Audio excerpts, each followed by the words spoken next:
curveball, like a literal curveball that you didn't fully expect, which then jacks up your swing. So then you have to find a way to reset, right? These isolated, completely insignificant things on their own end up derailing the train. After 2008, I lost the business because of the market bubble collapse, lost all my money, lost my wife. She left me, got cancer, and now I'm delivering pizzas in a 1996 Toyota Corolla.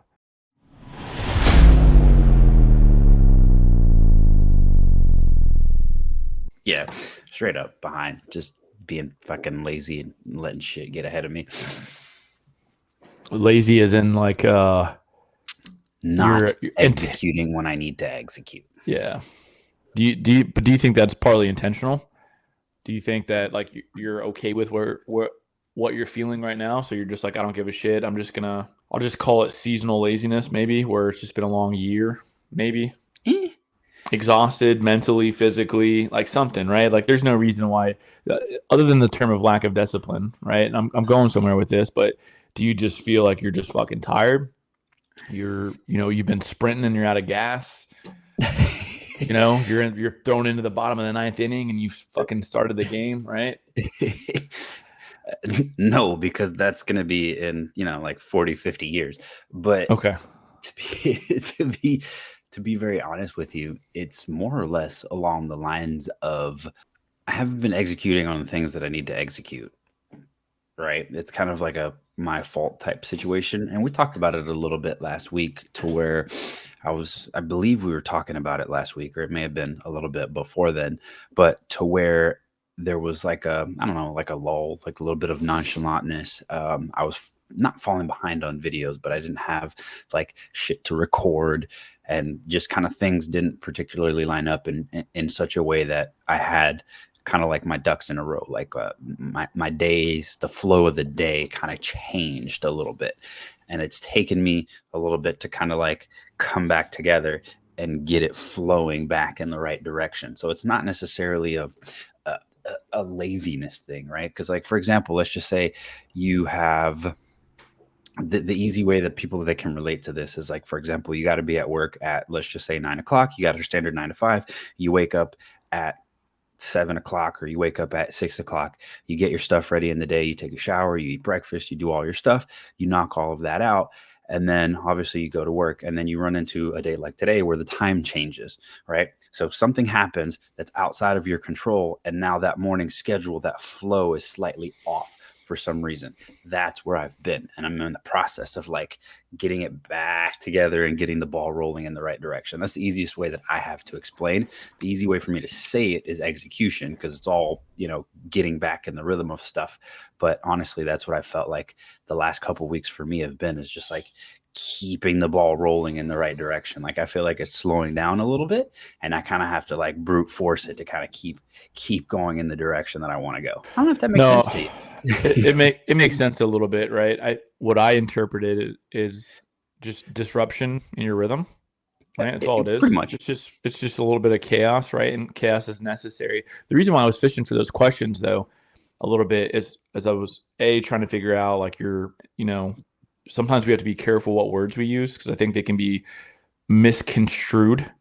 So I'm trying to be a little bit more precise. Like, because if you say, hey, you're overwhelmed, people interpret being overwhelmed as weakness, right? Just because that word itself means, oh, maybe you can't handle this. Maybe you should back down, step down, stuff like that. So like using that word creates, a preconceived notion that I don't want to necessarily put underneath you nor under me, right? But also in the same mindset of where I was going with these questions was, I feel the same way. There's been a disruption in my flow, to use your word. And I know that's necessary. So in my eyes, like right now, I'm like, okay, the disruption is happening for a reason, for two reasons, I would think. Number one is so you can find your way back to the rhythm and find your way back to the discipline, right? But then the other side of it is there's something to be learned or discovered in that moment. So all the chaos that I've been going through for the past few weeks, like just looking back at my notes this morning for the past couple of days, I feel the same way, but like I'm not looking at it in a negative way. But I can definitely feel something is completely off right now, and I'm trying to understand the what, why, when, where, Like when did it happen? Like what caused the disruption specifically? Um, was the disruption something that I could have controlled? Like in other words, if the disruption was an external factor, right? It wasn't within my control. I let it get me off of a rhythm. And for me, to the audience right now, just because I've been in baseball season, if you're anticipating a pitch and you've been watching certain pitches and watching the pitcher's cadence on what he's throwing when he gets ahead of the count or behind the count, stuff like that, you're almost anticipating, for example, like a fastball high and inside. So, and then he throws you on a curveball, like a literal curveball that you didn't fully expect, which then jacks up your swing. So then you have to find a way to reset, right? You have to step outside the batter's box, reset your mindset. Because if you don't reset your mindset, you can be shaken from like a confidence perspective, right? And that's where my head's at with like what happened and when did it happen, is because I'm trying to figure out, could I have avoided the feeling or the chaos or disruption by reacting or responding to that obstacle or that curveball differently, right? To avoid further disruption in the future. Does that make sense? Really fucking deep in my head right now, but that's what I'm trying to understand.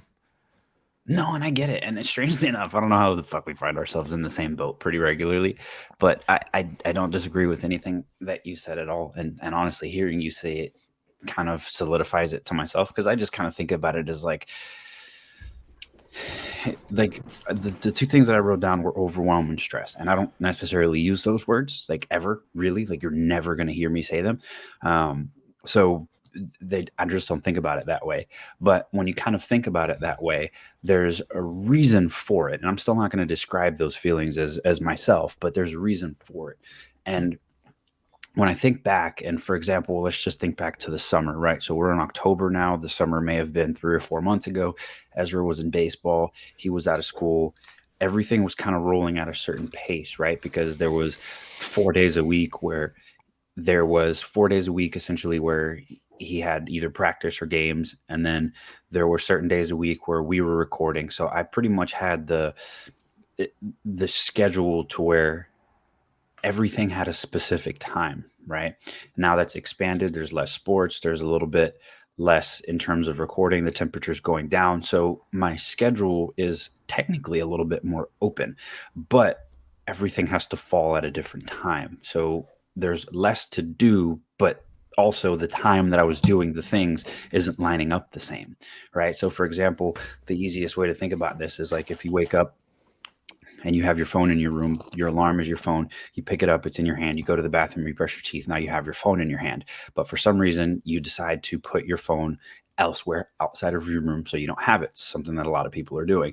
So now you wake up for your alarm, you go brush your teeth, and your phone is not in your hand, right? So whatever you would do, whatever notifications you would get on your phone are now not there immediately in the morning. So for those first couple of steps, it's going to be very different in terms of what you do during the day, because you're going to do it at a different time. When you look at your phone and you check those emails, it's not going to be the very first thing in the morning. It's going to be a little bit later.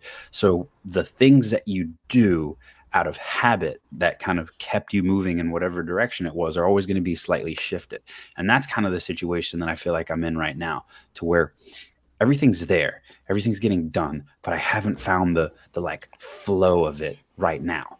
Because one of the things that I've realized over the course of time is like, obviously all the stuff changes, your schedule changes, what you do changes, but there's a stride that you hit, and you have to be able to keep that stride for as long as humanly possible, right? Throughout the changes, somebody goes to, I don't know, somebody goes from like, you got kids, right? They go from elementary school to middle school, right? Time changes. Now you have to drop them off, instead of at 9, you got to drop them off at 8. Stuff like that just kind of happens over the course of time, where you've been going to elementary school at 8 o'clock in the morning for 5 years. And now for the next 3, it's like, it's going to be earlier, right? So there's stuff that just happens over the course of time that changes how you do things.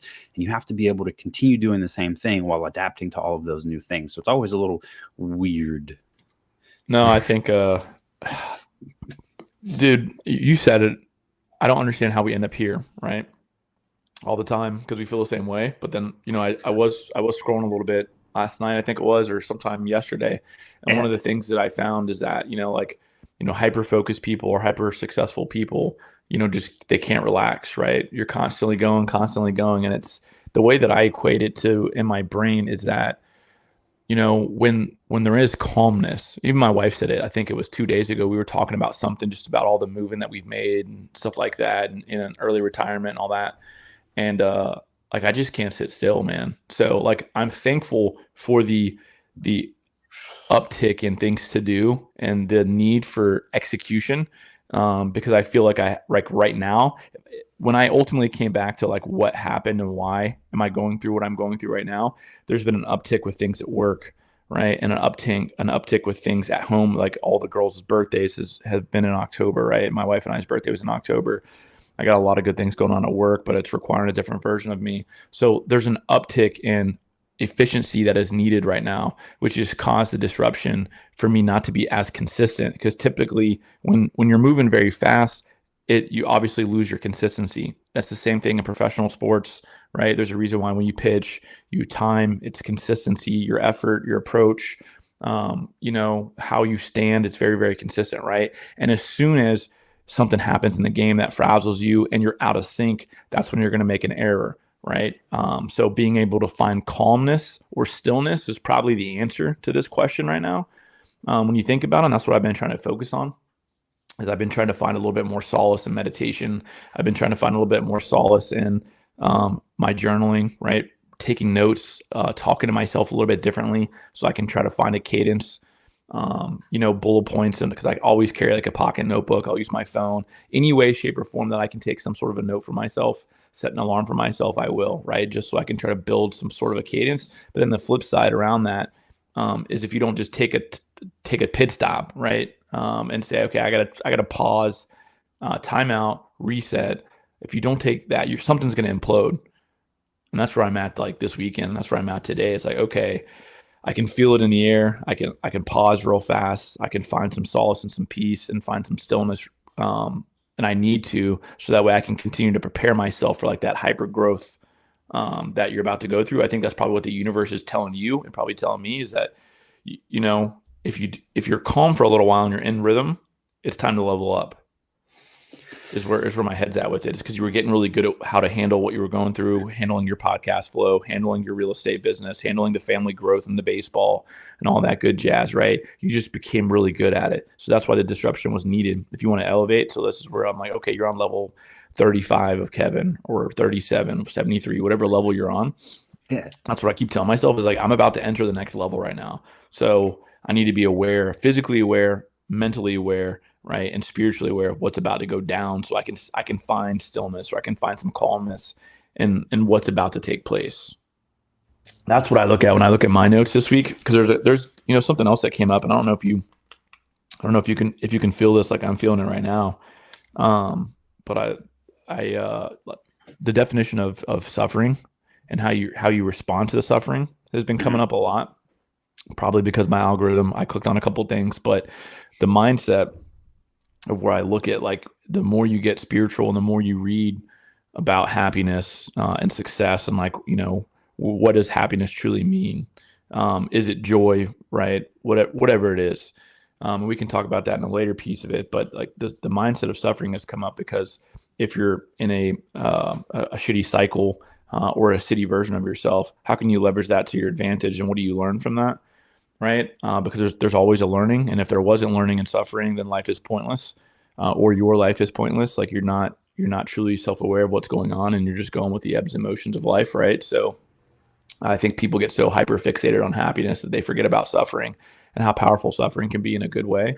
And when I look Yeah. at suffering, I don't look at like being a martyr or anything like that, right? I'm just looking at the growth or the pain that you're experiencing through the particular journey, whether that's trying to balance personal life with professional life when shit gets crazy, busy, growing through your marriage or your relationships with your spouses or significant others or children or family, right? There's a need for all that. So suffering in a good way sounds really crazy, but I think people misinterpret that word because we're so hyper fixated on just happiness, even though happiness is a temporary feeling.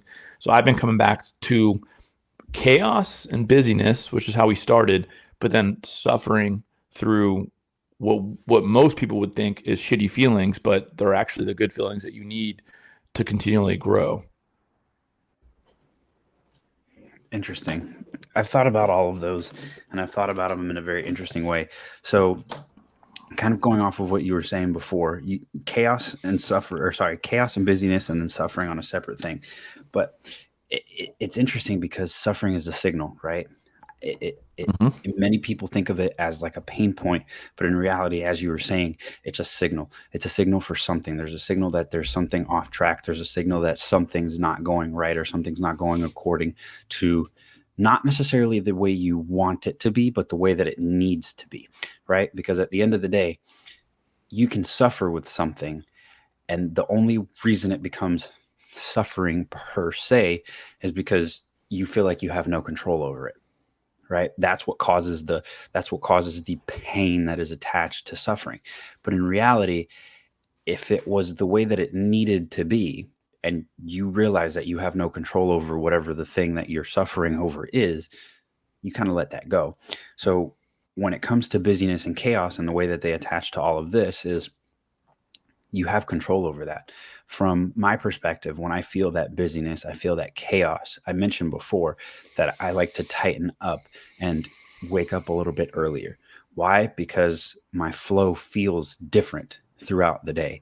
For some reason, like when things are hectic, like the last couple of weeks, I personally associate that with, and this is actually a lot more recent, is literally like lack of sleep and inconsistency, right? If I go to sleep later, wake up a little later, for some reason, I get that feeling of suffering. I get that feeling of overwhelm. I get that feeling of That's stress good. I get the as same fucking those things feeling. happen. No, seriously. So as Mhm. like when I start getting those feelings, I know it's time to like essentially kick it into gear, right? That's my signal that I'm not doing what I need to do to then feel calm. So for some reason, I've always been the type of person that I like to sleep in, bro. I like to go to sleep late and sleep in. That's just like what I've done for forever. But on the backside of that, it literally stacks fatigue day over day over day over day over day over day over day. And it puts me in a feeling of that stress or overwhelm. But in reality, it's lack of sleep, it's lack of recovery. Because when I sleep correctly, 8 hours, 9 hours, sometimes 10 hours, but I'm talking like going to sleep on time and actually waking up early in the morning, 6 o'clock, 7 o'clock, 8 o'clock, that kind of thing. When I'm actually waking up on time, those feelings tend to go away. My body tends to be more rested. I tend to be more relaxed. I tend to think less in terms of what needs to get done mentally. Like there's a clarity in my head that happens due to a regular sleep schedule. It's very interesting. So, a lot of the times, I personally try to handle that by getting back into some sort of rhythm in terms of sleep wake time. That usually brings me to a place where I'm more well rested, and that chaos and that busyness gets taken away. I end up actually sleeping less in terms of total hours, but the time that I do it brings a little bit more recovery. I have time in the morning to relax. I have time in the morning to like actually take notes if I need to think about stuff. I have time to gather information about some of the stuff that I can't do usually throughout the day, which is going to be my studying for whatever it is that I'm doing here, or it's going to be the other YouTube stuff, or like the actual time that I need to think by myself. I usually create that space in the morning.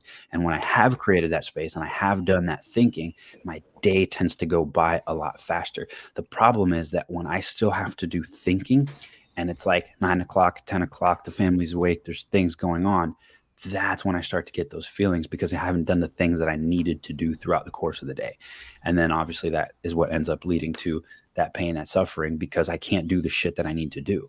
Right. So one of the craziest things is like, it's just, even though I like to sleep in, even though I like to like stay up late, when I do that, I put myself in this weird fucking loop of not doing the things that I need to do when I need to do them. It's just like, that's just it's a fucking snowball effect, and it takes over the day. So now I'm over here starting late, doing a bunch of random crap that it just derails the day. It literally derails the day. Like the whole It flow ultimately, up from day one. I mean, listen, I'm right there with you. I think let me say a couple different things real fast. So, for those of you that are listening, I think that we as a culture and we as people who are invested in self development and growth forget to realize that you're human. So I think when you look at some of these people that you may idolize or influence and you watch their content every single day, you feel like they execute at a very high level every day, and that's not true.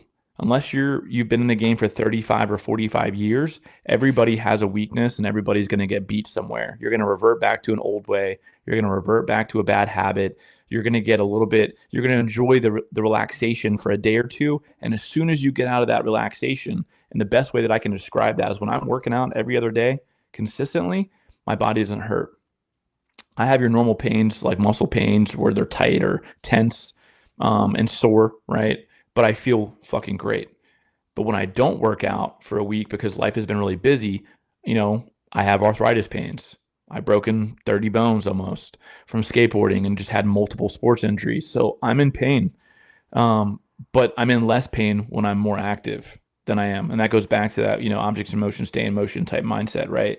But the other side of it is that we're human folks. So we're gonna fuck up and we're gonna take a path back to old Kevin or old Kirk or somewhere. We're gonna enjoy the relaxation for 2 days. And then it becomes harder to break that cycle. The minute that you get out of your normal loop, staying up a little bit too late and then waking up later, it's to your point, and I wrote it down. You call it fatigue stacking. So that's a hell of a picture. You start stacking a couple of those days together, the fatigue is going to get higher and higher, right? On whatever it is, whether it's mental or physical or spiritual, right? The other side of it is, I quantify suffering as a negative term. It's just a word that I want to paint a picture with because I think people just, again, depending on how you communicate, certain words are going to hit a spot and certain words are not. So when I say suffering, I just look at any type of negative feelings or obstacles that are in the way, a loss somewhere, shit like that, right? But suffering is necessary. But there's another quote that negates that statement. And again, we all interpret differently. Is that pain is necessary, suffering is optional, right? So the pain is necessary. The suffering, if you look at the true definition of suffering, it's just the misery of the pain that you're in, right? You can find a way to go through the pain, the growing pain, as we'll call it, in whatever life piece you're in, right? Recalibrate, become still, calm, right? Or you can suffer and play the victim's mentality. So again, my when I say suffering, I just look at like what other people are going through, and you can see it in everything. And like when you look at, I came across a quote last night, and it was just like an excerpt from a clip or a book, and it was somebody talking about like all of the famous artists, whether they're painting, drawing, singing, composers, whatever it is, right? All of their work, the majority of the time, has come from suffering. Whether they're suffering now or they're happy now is anecdotal. However, a lot of good art and good music came from suffering, right? So that's where I quantify suffering in my head, is that suffering can create good, if you look at it the right way. But just going back to that quote, pain is necessary, suffering's not. And then the third piece is what it sounds like when you look at it, and I feel the same way right now because I'm out of my rhythm, is that obviously it's a lack of discipline, but I find it funny that we execute when we're going through shit like crazy. Like when we go through chaos, we'll find ways to execute at a very high level because we have to. We have to be efficient. We got to be on point, hyper focused, whatever you want to call it. But as soon as life starts to get a little easier, that's where complacency kicks in. And that's where I feel like I've gotten complacent, right? Over the past few weeks is like, it's been crazy. And I love the craziness. And I came out not unscathed, but I came out learning a lot about myself. But then I felt like I needed a couple days to relax or recoup. And that complacency, to your point, became, me stacking fatigue, which is ultimately a much harder to undo when you're 5 or 14 days fatigue stacked versus just coming out 2 days where you're like, I got to jump back on the fucking horse and keep going. Right. Which is where I shared that story in my feed last night that just talks about, hyper growth or hyper successful people can't relax. It comes at a cost, man. Mentally, it comes at a cost. Physically, it comes at a cost. Spiritually, it comes at a cost. And I can't turn that shit off. I should say I can. I won't turn it off. Where does that complacency come into you, right? For me, culture. No, not in terms of like where does it come from in general, but in terms of you, where do you find yourself being complacent? Is it like one of the things, like I stay up a little bit later, right? And then I'll stay up a little bit later, and then I'll stay up a little bit later, and then I'll stay up a little bit later. And that kind of feeds the wrong side. It feeds the direction that I'm not trying to go, right? So one of the things that you have to look after is, and one of the things that I've been thinking about is like, what the fuck derails the train? When you actually sit back and think about it, what derails the train? You have flow, Ooh, you have that's a flow good state, you're question. going through every single day. What derails the train? Where is it derailed? What stops that flow? One of the crazy things that happens to me personally, and I don't know if this is true for everybody else, but either way, at the end of the day, when I'm sitting down and I'm nice and relaxed, I have thoughts flowing about, for example, the next day, what I want to do, how I'm going to do it. And this is towards the end of the day. For some reason, that momentum disappears from the time I go to sleep to the time I wake up. There's a disconnect there between what Dude, I I was plan thinking to about do the the same next thing the other day. day. Same question. What do you, I can tell you what it is, most likely. I can tell you in a may, this could be extremely specific, but you know Jocko Willink, right? Have you Yeah. ever followed some of this shit? It's when you hit the snooze button for the first time, or when you say I'm going to wake up tomorrow morning at 4:30, and you hit the snooze button, or you're like, no, I'm going to wake up at 5 instead. Like I could use the 30 minutes. I don't really have a lot going on tomorrow, and you start to negotiate with yourself. That's where it comes. So 4:30, maybe that's not a negotiation because that's not what you're talking about. But it's really when you know in your heart and in your mind where you said these are my non-negotiables, these are my expectations of myself, and you compromise on one of those expectations, that's when it starts for the day. Whether it's the food that you know you shouldn't eat, whether it's hitting the snooze button that you shouldn't hit, whether it's saying I don't have much to do tomorrow, so I'm going to take a day off, or I'm not going to go running tomorrow. Whatever you find that is in your normal daily non-negotiables for yourself, and you compromise on one, that's where the dominoes start to fall. That's where I can see it going wrong for myself specifically. So hey, I'm not going to have mashed potatoes tonight. I'm just going to have steak. And they're like, no, it's okay. I've been good for a couple of days. It's that one decision that you make that literally starts that snowball effect to your point. So that's where you have to figure out what are your non-negotiables for yourself? When can you have some time off? And it goes back to everything you've already been saying. We know the answers to this. It's just the one decision that got us off the rails here. But like, you know what needs to be done. You just say no to it. That's what I've been saying no to. For me, it's waking up and not working out. Even if like I used to make myself work out, even if it was like 15 minutes, I'd be like, all right, I don't have a lot of time today, but I'm just going to go walk for 15 minutes, and I would give intentional time. And it really comes back to you're very intentional when you're hyper busy. You're not when you're not. Yeah. You give yourself slack. So you're not planning out your day. You're not planning out your time. You're not saying you're going to work out, and you're not holding yourself to anything really, right? Of your disciplinary goals. So for me, I used to be like, I'm going to go work out for 15 minutes. I didn't give a fuck if it was a good workout or not, but it was me still showing up to the gym. That was it. Don't care. Right. And I felt better mentally, physically. I made better decisions because of that. Right. So I think that's where you have to go back. And that's what I was talking about earlier. Like I'm trying to go back to that one decision where it all went wrong. The good news is once you figure out what it was, the non-negotiable that you crossed, you can correct that the next time that you're presented that opportunity. So that next time that you're going out to eat or you're having food or somebody asks you, hey, do you want fries with that? And you're like, no, I don't want fries today. Or whatever it is. I'm just using that as a stupid example.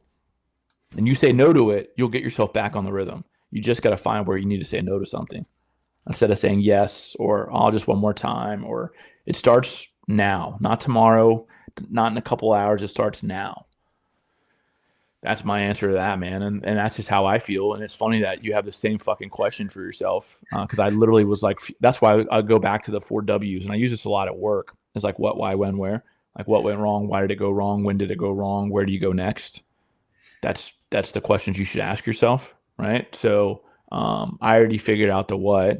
I already figured out the why. The why was just being exhausted, right? So you're like, I'm gonna take a break, and that's why I got in the place I'm in. So that giving myself a break ended up costing me more fatigue than what was necessary, right? And I did the exact opposite to myself. Like when you think you go out and you have 6 drinks, you think you need a drink because it's gonna relax you, right? So you go have that drink. And if you can control yourself to 1 or 2, then you're a fucking champ, which I've gotten that down. I can go out and have 1 beer and it's relaxing, but I don't have a hangover from it. But the minute that you start drinking 2, 3, 4, 5, or 6, then you wake up the next day. Now you're hungover, or maybe you're just dehydrated. So your body, you have a headache. Your body feels more fatigued than it did the prior day. So did you really need that relaxed time? It felt good for 2 hours, but it cost you 24. Right. So that's like my metaphor for looking at that, man, is like the moment that you say yes to taking a break is the exact moment that you should continue. Yes, 100%. 100%. I don't disagree with that in any way, shape, or form, but I have two things that I want to mention because you strangely enough talked about it. And it's something that popped up on my personal feed. But when you think about other people, when you think about people that have achieved different things, right, you idolize them.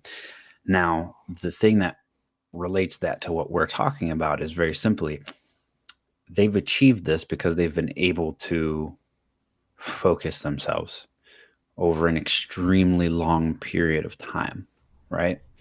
And when you sit back and you think about like the difference between tomorrow's success is potentially a beer today, is potentially 30 minutes of staying awake, potentially snoozing the alarm one time. These isolated, completely insignificant things on their own end up derailing the train for a couple of days. And for some people, that's weeks, that's months. The better you get at making sure that that train doesn't get derailed, the faster you achieve what it is that you want to achieve. So when you think about somebody else that's gotten a lot further at a lot younger age, their ability to keep the train on the tracks is really freaking impressive, isn't it? When you actually go back and think about that. Yeah, yeah. I mean that's where you go back and you look at some of these people who have not found success until their late 40s, early 50s, or early 60s. And I think that's what it is, man. I mean, listen, dude, there's a lot of people out there that find success at a lot early age, and some of that shit could just be right time, right place. Some of it's lack Of of, course.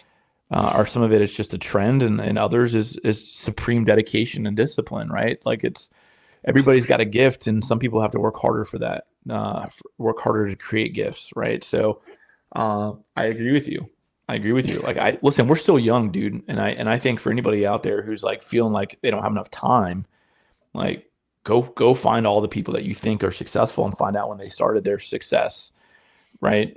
So being 34, being 30, however old you are, it's irrelevant.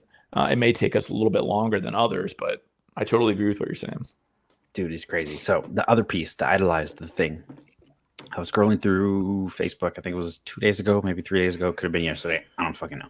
But either way, there was a post from a company called Tread Athletics. Essentially, they're specialized in training pitchers. They have a bunch of pro pitchers. They are pretty much one of the top, I guess, training schools, training facilities for pitchers nowadays in terms of like actually being out there on social media, right? One of the posts that was made was if you're a fan, idolize, right? It's not something that you're looking to do. It's just something that you're getting enjoyment from. It is okay to idolize individuals. It is okay to think about them differently because it's not something that you're striving to do. Now, if you want to compete with these individuals, you cannot do that because mentally it puts it on a pedestal to where something becomes unachievable to you. The term idol, the thing that the idol stands for, is now unattainable. So if you're looking to compete with someone, you cannot idolize them.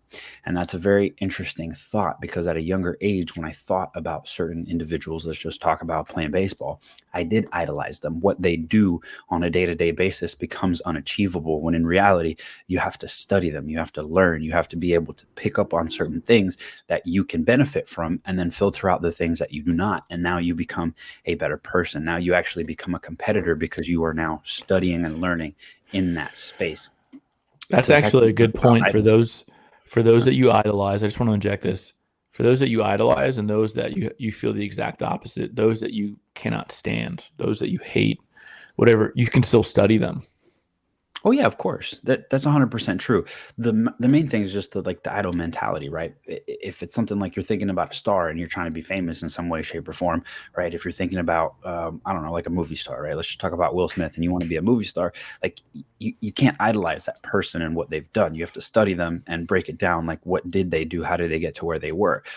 For example, for me, I don't give a shit. Like, I'm not trying to be a movie star. So that person can be an idol for me because it doesn't matter, right? That's not the path that I'm trying to take. But people that are in my space, people are in the space that I'm trying to go to, I cannot idolize them. They have to be a level of competition. They have to be a human. And one of the things that I've been thinking about a lot lately is, for some reason, that idol mentality, when you're younger, you don't experience a certain level of things, right? So you're not exposed to certain environments. So when you're outside of that environment, you naturally kind of do have to idolize someone in a different environment because you don't know it. Like, it's not surrounded, it's not the environment you were in. So that environment becomes different. It becomes unachievable. But in reality, you have to break that down and understand that every single person is literally just that. They're a person. Like, they're just a group of actions. They have thoughts. They're just like you. There's no one that's actually any better or worse than you as an individual. So you have to be able to separate, I haven't seen this, to there's a reason why I haven't seen this, and break that down. So it's very interesting because that's something that I've been thinking about, is like, who have I idolized as an individual before, and like where did that get me, and then what can I do to make sure that that shit doesn't happen anymore, right? Right. Everybody is where they are. Like, they're just people. There's nothing special, to a certain extent, about certain individuals outside of just the actions that they take or the person that they are. But it's like everything's achievable to me as an individual. It's a good point. I wrote that down too. I never really thought about that, and how that can misconstrue internal expectations. Mm-hmm. That's pretty impressive. I like that. That's a good place to Yeah, end, seriously. man. It's a good Because place to even like end. from the high achievers perspective, right? You can't idolize them. You have to break them down. What the fuck do they do in the morning, right? Can I do that? Is that something that's going to benefit me? Is that an action that I can take? So you just get put in a different frame of mind when you see stuff as achievable. You know what's funny? So I I uh I was riding with my EVP a few weeks ago, and he turned me on to this podcast called Acquired. And essentially it's a long podcast. It's like 2.5, 3 hours, and it's two guys who break down the success story behind the big organizations that we love today, right? So the first organization that I wanted to listen to was Nike. So I wanted to listen to Phil Knight, and for some reason, I just clicked on it, and so far it's been good. I'm like halfway through. I end up buying, Phil Knight's book, Shoe Dog, which is one of the books that they break down, and essentially it kind of talks about in the podcast and in the book, like what wired Phil Knight to be successful today. And something along the lines of what I interpreted is exactly what you just said, and it just clicked in my brain. It's like, when you look at some of these successful people that we quote unquote idolize, when you go back to their success story and their failure story at the very beginning, like they didn't give a fuck about anybody else's success. They didn't look up to, Steve Jobs, or they just marched to the beat of their own drum. And over time, we idolize them as a culture to show their success story and tell their story. So they become a trophy, a version of a trophy that we look at. But if you were to go back and look at like Phil Knight, or, anybody else out there that you may find has a great story, like, they don't give a fuck about anything that's happening outside their external, number one. And number two, at that time, people called them crazy, and we would have never idolized them. But because we don't know them and they're just a figment of our imagination, now we idolize them. But when we idolize them, to your point, it takes away our inability to compete. And that's been something that I kind of interpreted from listening to this podcast and reading this book, is like, that's our story. Like, this is the beginning of our story. Why are we idolizing people, like following people and trying to be like them, whoever we may follow from a podcast perspective, instead of studying them, right? And that, I could see myself getting caught in that trap in my early 20s, is that I used to idolize, in late 20s, idolize all these podcasters and influencers, and I wanted to be like them. not realizing that I just need to be, I need to find out who Kirk is like over time, whether it's leadership, personal, professional growth, and just hyper fixate on that. Right. So that just the way you said it, I just never thought about it that way. But that's been something that has been on my mind over time because I'm trying to use external people and say I'm a product of their environment or of their influence, right? But at this time, I'm trying to twist it and take all the influence that I've had with all the people that have influenced me in my journey from books, podcasts, and mentors, and then just put my spin on things, right, to influence people, in any way, shape, or form, right? I think that's a very, very powerful statement, dude. It just hit me like a ton of bricks too. That's good shit. These are thoughts on what I've been thinking. No, it's good, man. It's good. It's a good place to wrap up and end.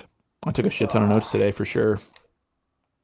Yeah, way to just get freaking rocking and rolling. Hi, how are you doing?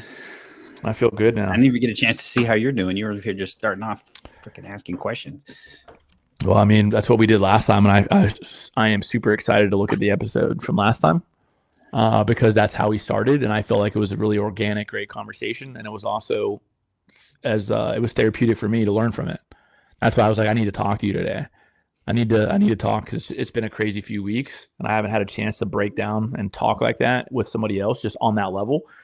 For what I think our last episode was the 13th of October, so we're 3.5 weeks or 4 weeks behind. So it was good. I look forward to seeing the most recent one that we recorded, and I look forward to listening to this one, dude, because I think it was more therapy than anything, and I'm sure other people feel the same fucking way. So I think it's gonna be a good product. But I'm good, thanks. I think I have asking. 3 episodes to edit, so we're still. Yeah, I was thinking we're already on episode 20 right now. So it's cool to really think about. I think we're ending up in a good spot. I think we're ending up what's necessary. I think if we make a product that helps both of us out, the byproduct of that is that it'll help other people out. And the way I look at the first few episodes is I was learning, we were scripting things, we were trying to figure out the flow, how the flow works. But like, to me, this is just, what did we originally started talking about in January? Just two dudes trying to help each other out who are on the same journey, hyper growth, hyper success, shit like that. Right. So, and if we fixate on that, like, hey, we're trying to help each other out in this journey of, growth as a man, as a leader, as a personal influencer, whatever it may be, the byproduct of that is going to be a good product. That's the way I look at it. And I have been looking at it for the past few weeks. Right. So I think that my ultimate goal is just to find a way to impact you. Somehow we end up finding a way to impact each other because we're literally on the same topic of conversation lately. We're feeling the same fucking way in this journey. And I think that's what it's all about. It's been crazy and interesting because there's like certain things that I'm thinking about, and like you'll talk about it, and it just throws me the fuck off sometimes because I'm just like, what the hell? That is not what I expected. Like, for example, today, perfect example today. I didn't have a topic of conversation. I was going to see, since last time we kind of just flowed with it, right? I was like, I've been thinking about a bunch of stuff. It's there. It'll come up in conversation. I didn't plan nothing. We just came here to talk. And then all of a sudden, here we are 43 minutes later. And I have essentially a page full of notes, and we have, 35 minutes worth of conversation. Yeah. No, like I said, I really can't wait to see the last episode that we recorded. I really can't wait to see this one. And I think that's the beauty. Here's the other part. That's really crazy. I'm going to send you a video when we get done with this. It's from Chris. I think his name is Chris Williamsworth or something like that. He's a British dude. Podcast is Modern Wisdom. Yep. And okay. I love I know him. what you're talking about. Yep. So, but I'm going to send you the quote. And essentially, I saw it 3 days ago, and it was like, hold on, let me look at my notes. But the concept behind it was find the others. Okay, it was quantified as find the others. So, and essentially, the mindset of what he means by that, when you listen to this video, is that chances are there's somebody out there right now that you can talk to who's thinking the same thing you're thinking, feeling the same way, wants to do the same thing. Whatever it is, all you have to do is ask. But we as a culture try to fit in. And we realize that the more that we try to fit in, the more we realize we're different. But then the more that we realize we're different, the more we realize other people are different. And we can find a lot of conversation. And he goes into speaking about, ask that stranger that question on an elevator, make that comment in public beside the person at the bar, whatever it is, just do it. Because the more you do that, the more you're going to find the others that feel the same way. and even though they wouldn't culturally say something or agree to something because of how they're trying to fit in. Hey, how's your day going today? We always ask that question. Is that the question we really want to ask? And then we always say, hey, I'm doing good, but you're really not doing good. But you say I'm doing your good because who has actually told you they're not doing good in public? I remember one guy I did in my entire life. I was sitting there at the desk at Advanced Auto Parts at Super Hub, right? And I don't know if you were there or not. I think I told you the story, but it may have not been significant enough to remember. And this guy came in wearing like a oxygen tube, and he rolls in, and I'm like, "Hey man, how are you?" And he goes, "Fucking shitty." I'm like, "Okay." And he literally told me his life story and was like, "I was a millionaire who owned a general contracting company prior to 2008. I had a beach house, all kinds of work. I was married, successful, had everything I ever wanted. And then after 2008, I lost the business because of the market bubble collapse, lost all my money, lost my wife. She left me, got cancer. And now I'm delivering pizzas in a 1996 Toyota Corolla with cancer, carrying around a fucking air tank. He's like, I wish I would just die already. And I'm like, meanwhile, he's buying a rack and pinion for a 1996 Toyota Corolla right in front of me, right? And he's telling me, he's like, yeah, I can't find out where I bought it from. I think it's under warranty. Um, but I can't find the receipt, and I couldn't find the system to see that his rack and pinion was under warranty. I just fucking took care of it. Just because that dude's going through it, right? I'm just like, all right, I can't find the system. I'll swap it out one time. That's it. But that's the only time in my life that somebody's ever told me I'm doing fucking shitty when I ask that question. So I'll send you the clip. I think it's really interesting, man, that we find ourselves on the same page, but we feel that it's not okay to say it out loud because somebody might judge us for the feeling that we have. If we're overwhelmed, if we say that we're overwhelmed, it might look like a weakness. When I'm saying I'm overwhelmed in a good way, I'm right where I want to fucking be because this is where champions are born type overwhelmed feeling, right? Like this is when the game's on the fucking clock. This is when I learned the most about myself. So I enjoy that feeling. But if you say that, most people would judge you by it and be like, oh man, maybe he can't handle it or she can't handle it type feeling, right? So you got to be careful what you say. So you always try to say the right fucking thing so you don't piss people off and you don't lose your job, lose your career because everybody thinks about everything, right? I know when people say shit, I judge, inadvertently, but I'm like, no, I have to stop myself and say, don't judge that person because you have no idea what their fucking words mean. Maybe they need some help, right? Who knows? So I try to put myself through that conversation in my brain, but it's wicked intense.